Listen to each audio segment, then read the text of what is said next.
സ്ത്രീകൾക്കും കുട്ടികൾക്കുമുള്ള സമ്പാദ്യ പദ്ധതി പോലെ തന്നെ പുരുഷന്മാർക്കും നല്ലൊരു സമ്പാദ്യ പദ്ധതി കേന്ദ്ര ഗവൺമെൻറ് നടത്തി വരുന്നുണ്ട്.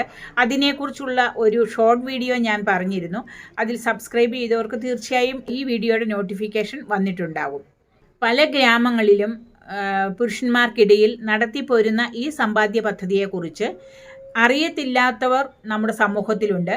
അവർക്ക് വേണ്ടി ആണ് ഞാൻ ഈ വീഡിയോ ചെയ്യുന്നത്. ഈ വീഡിയോ മുഴുവനായും നിങ്ങൾ കാണണമെന്ന് ഞാൻ പറയുകയാണ്. കാരണം ഇതിനെക്കുറിച്ചുള്ള വിശദമായ കാര്യങ്ങൾ നിങ്ങൾ അറിഞ്ഞിരിക്കണം. ഇതിൽ നിന്നും നല്ലൊരു ഇൻകം ഏൺ ചെയ്യാൻ പറ്റും, എങ്ങനെ നമ്മുടെ സമ്പാദ്യം വർദ്ധിപ്പിക്കാം എന്നതിനെക്കുറിച്ചാണ് ഞാൻ സംസാരിക്കുന്നത്.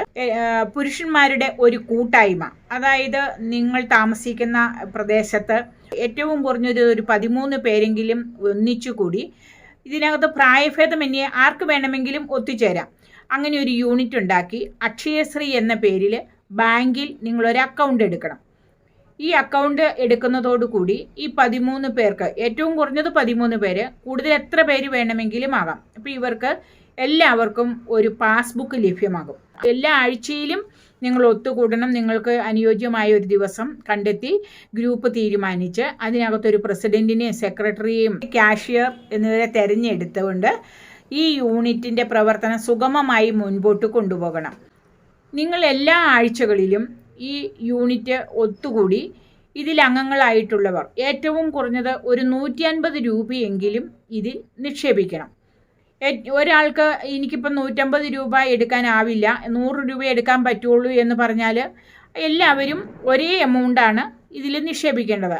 നിങ്ങൾക്ക് ഈ ഒരു മാസം എങ്ങനെ പോയാലും 7800 രൂപ, 150 രൂപ വെച്ചാണ് അടവ് ചെല്ലുന്നതെങ്കിൽ 7800 രൂപയോളം അടവ് നിങ്ങളുടെ അക്കൗണ്ടിൽ എത്തുകയാണ്.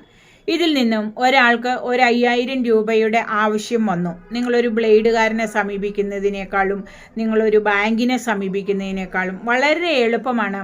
ഈ യൂണിറ്റിൽ എല്ലാവരും കൂടി പാസ്സാക്കിയാൽ ഒരാളുടെ ജാമ്യത്തിന്മേൽ ഈ 5000 രൂപ നിങ്ങൾക്ക് ലോണായിട്ട് എടുക്കാൻ പറ്റും. ഇങ്ങനെ ഓരോ മാസവും അടവ് ചെല്ലുന്ന നിങ്ങളുടെ വർദ്ധിച്ച എമൗണ്ടിനനുസരിച്ച് ആനുപാതികമായി നിങ്ങളുടെ യൂണിറ്റ് തീരുമാനിക്കുകയാണ്. 50,000 രൂപ ഒരാൾക്ക് ലോൺ കൊടുക്കാൻ പ്രാപ്തമാണെങ്കിൽ 50,000 രൂപ നിങ്ങളുടെ അക്കൗണ്ടിലുള്ള എമൗണ്ടിനനുസരിച്ച്. അപ്പം നിങ്ങൾക്ക് വളരെ പെട്ടെന്ന് തന്നെ ഇതിൽ നിന്നും എമൗണ്ട് ലോണായി എടുത്തുകൊണ്ട് നിങ്ങൾക്ക് നിങ്ങളുടെ പ്രദേശത്ത് ഒരു നല്ല സംരംഭം തുടങ്ങുവാൻ സാധിക്കും. ഉദാഹരണത്തിന്, നിങ്ങൾക്കടുത്ത് പച്ചക്കറി ലാഭത്തിന് കിട്ടുന്ന ഏതെങ്കിലും പച്ചക്കറി തോട്ടമുണ്ടെങ്കിൽ അവരെ സമീപിച്ച് ആ പച്ചക്കറി ഒന്നിച്ചെടുത്തു കൊണ്ടുവന്ന് നിങ്ങൾക്ക് മാർക്കറ്റിൽ അത് വിറ്റഴിക്കാൻ പറ്റും. 1-2 പേര് കൂടി, അതല്ലെങ്കിൽ ഒറ്റയ്ക്കായിട്ട് മാർക്കറ്റിൽ വിറ്റഴിക്കുക. അതിൽ നിന്നുള്ള ലാഭം നിങ്ങൾക്കതൊരു നല്ല ഇൻകം ആകും. അതോടൊപ്പം തന്നെ നിങ്ങളെടുത്ത ലോണിന് ആനുപാതികമായ പലിശ അത് നിങ്ങളുടെ യൂണിറ്റാണ് തീരുമാനിക്കുന്നത്. 4% പലിശയ്ക്ക് അല്ലെങ്കിൽ 6% പലിശയ്ക്ക് ആണ് നിങ്ങളുടെ യൂണിറ്റ് ലോൺ കൊടുക്കാൻ തീരുമാനിക്കുന്നതെങ്കിൽ അതിനനുസരിച്ച് ആ ഇൻട്രസ്റ്റ് നിങ്ങളുടെ അക്കൗണ്ടിലേക്ക് വരികയാണ്, ഈ അക്ഷയശ്രീ അക്കൗണ്ടിലേക്ക് എത്തുകയാണ്. എല്ലാ വർഷാവസാനവും ഇത്തരത്തിൽ ലോൺ എടുക്കുന്നവരിൽ നിക്ഷേപിക്കുന്ന ഇൻട്രസ്റ്റ് എല്ലാ അംഗങ്ങൾക്കും ഒരേപോലെ ഡിവൈഡ് ചെയ്ത് കിട്ടുകയാണ്.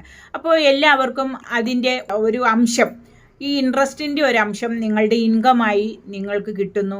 നിങ്ങൾ നിക്ഷേപിക്കുന്ന എമൗണ്ട് നിങ്ങൾക്ക് അതൊരു സമ്പാദ്യമായി വളർന്നു വരുന്നു. അതോടൊപ്പം നിങ്ങൾക്ക് ഇതിലൊരു നല്ല സംരംഭം തുടങ്ങാൻ സാധിക്കുന്നു. ആ സംരംഭത്തിൽ നിന്നും നിങ്ങൾക്ക് ഇൻകം ഏൺ ചെയ്യാൻ പറ്റുന്നു. ഇപ്പോൾ എമർജൻസി ഒരു ആക്സിഡൻ്റ് ഉണ്ടായി, അതല്ലെങ്കിൽ കുടുംബത്തിൽ മറ്റെന്തെങ്കിലും ഒരു ആവശ്യം പെട്ടെന്നുണ്ടാവുകയാണെങ്കിലും നമുക്ക് എളുപ്പത്തിൽ സമീപിക്കാൻ പറ്റുന്ന ഒരു സംരംഭമാണ് നമ്മുടെ ഈ കൂട്ടായ്മ. ഈ അക്കൗണ്ടിൽ പണം ഉള്ളിടത്തോളം നമുക്ക് പേടിക്കേണ്ട, പെട്ടെന്ന് തന്നെ നിങ്ങൾക്ക് ഈ പണം ഒരു ലോണായിട്ട് എടുക്കാൻ സാധിക്കുമെന്നുള്ളതാണ് ഇതിനകത്ത് ഏറ്റവും വലിയൊരു ബെനിഫിറ്റ്. ഇപ്പോൾ തമിഴ്നാട്ടിൽ നിന്നൊക്കെ ബ്ലേഡ് പലിശയ്ക്ക് പൈസ കൊടുക്കുന്ന, പണം കൊടുക്കുന്ന ആളുകൾ നമ്മളുടെ ഓരോ ഗ്രാമങ്ങളിലും കയറിയിറങ്ങി നടന്ന് എല്ലാ ആഴ്ചയിലും പിരിവെടുത്ത് അവർ കൊള്ളപ്പലിശയ്ക്കാണ് കൊടുക്കുന്നത്. അത് വാങ്ങിക്കുന്ന ആളുകളുണ്ടാവും, പുരുഷന്മാരുണ്ട്, സ്ത്രീകളുണ്ട്. ഇവർക്കൊക്കെ ഇത്തരത്തിലൊരു സംരംഭം, തൊട്ടടുത്തൊരു കൂട്ടായ്മ ഇങ്ങനെ ഉണ്ടെങ്കിൽ ഇവർക്ക് അതിൽ നിന്നും അത്യാവശ്യ ഘട്ടങ്ങളിൽ പൈസ ലോണായിട്ട് എടുക്കാൻ പറ്റും. നമ്മൾ നമ്മുടെ ഗ്രാമത്തിൽ നിന്ന് അല്ലെങ്കിൽ നമ്മുടെ പ്രദേശത്ത് നിന്ന് ഈ ബ്ലേഡ് പലിശക്കാരെ ഒഴിവാക്കുന്ന ഒരു സംരംഭമാണ് ഇത്തരത്തിലുള്ള യൂണിറ്റുകൾ. ഇതിന് അക്ഷയശ്രീ എന്നാണ് ഇത് പറയുന്നത്. അപ്പോൾ ഈ അക്ഷയശ്രീയിൽ ഇങ്ങനെ പ്രവർത്തിച്ചു വരുമ്പോൾ നിങ്ങളുടെ പ്രവർത്തനം നല്ല രീതിയിൽ മുൻപോട്ട് കൊണ്ടുപോവുകയാണെങ്കിൽ നിങ്ങൾക്ക് വലിയ സംരംഭങ്ങൾ തുടങ്ങാൻ സർക്കാർ കുറഞ്ഞ പലിശയ്ക്ക് എമൗണ്ട് തരും. കൂടുതൽ എമൗണ്ട്, ഈ 15 ലക്ഷം രൂപ വരേക്കും ഇതിന് സർക്കാർ നിങ്ങൾക്ക് ലോണായിട്ട് തരും. കുറഞ്ഞ പലിശയ്ക്ക് നിങ്ങൾക്കിത് ലഭ്യമാകുമെന്നാണ് എനിക്ക് അറിയാൻ കഴിഞ്ഞത്. ആലപ്പുഴ ജില്ലയിൽ ഇത്തരം സംരംഭങ്ങൾ നടത്തുന്ന പുരുഷ കൂട്ടായ്മയുണ്ട്. അവിടെ ധാരാളം കയർ ഉൽപ്പന്നങ്ങൾ ലഭ്യമാകുന്നുണ്ട്. അത് പുറം രാജ്യത്തേക്ക് കയറ്റി അയക്കുന്നവരുണ്ട്. അപ്പം നമ്മുടെ നാട്ടിൽ ഏത് തരം ബിസിനസ്സാണ് വലിയ തോതിൽ നടത്തി കൊണ്ടുപോയി അതിൽ നിന്ന് ഇൻകം ഏൺ ചെയ്യാൻ പറ്റുന്നത് എന്ന് നമ്മൾ കണ്ടെത്തി അത്തരമുള്ള സംരംഭങ്ങൾ നമ്മൾ നടത്തുകയാണെങ്കിൽ സർക്കാരിൽ നിന്നും ഈ സാമ്പത്തിക സഹായം ഈ പുരുഷ കൂട്ടായ്മയ്ക്ക് ലഭ്യമാകും. ഈ ലോണൊക്കെ എങ്ങനെ കൈപ്പറ്റാൻ പറ്റും എന്നതിനെക്കുറിച്ച് നിങ്ങളുടെ ഗ്രൂപ്പിൽ തന്നെ ചർച്ച ചെയ്ത് അതിനുള്ള സോഴ്സ് കണ്ടെത്തുക. നല്ല രീതിയിൽ പുരുഷന്മാർക്ക് കണ്ടെത്താവുന്ന ഒരു സമ്പാദ്യ പദ്ധതിയും ഒരു ഇൻകം ഏൺ ചെയ്യാൻ പറ്റുന്ന ഒരു പദ്ധതിയുമാണ് ഈ അക്ഷയശ്രീ. ഈ യൂണിറ്റിലുള്ളവരല്ലാതെ പുറത്തുള്ളവർക്ക് നിങ്ങളുടെ ഈ യൂണിറ്റിൽ നിന്നും നിങ്ങളുടെ കൂട്ടായ തീരുമാനത്തോടുകൂടി മറ്റുള്ളവർക്ക് പൈസ ലോണായിട്ട് കൊടുക്കാൻ പറ്റും. അപ്പം ബ്ലേഡ് പലിശയ്ക്ക് പൈസ വാങ്ങിക്കുന്ന ആളുകൾ സമൂഹത്തിൽ ധാരാളമുണ്ട്. അങ്ങനെയുള്ളവർക്ക് നിങ്ങളുടെ അക്കൗണ്ടിൽ നിന്നും പണം കൊടുത്തുകൊണ്ട്, അപ്പോൾ ബ്ലേഡ് പലിശക്കാരെ ഒഴിവാക്കിക്കൊണ്ട് നിങ്ങൾക്ക് ആ പലിശ ഈ അക്കൗണ്ടിലേക്ക് ഒരു ഇൻകമായിട്ട് കൊണ്ടുവരാൻ പറ്റും. അതും നിങ്ങൾക്ക് എല്ലാ വർഷാവസാനവും കാൽക്കുലേറ്റ് ചെയ്ത് ഡിവൈഡ് ചെയ്താൽ അത് നിങ്ങൾക്കൊരു വരുമാനമാണ്. ഇതിലെല്ലാം നിങ്ങൾക്കൊരു പരസ്പര ധാരണയും വിശ്വാസവും സൗഹൃദവും വേണം.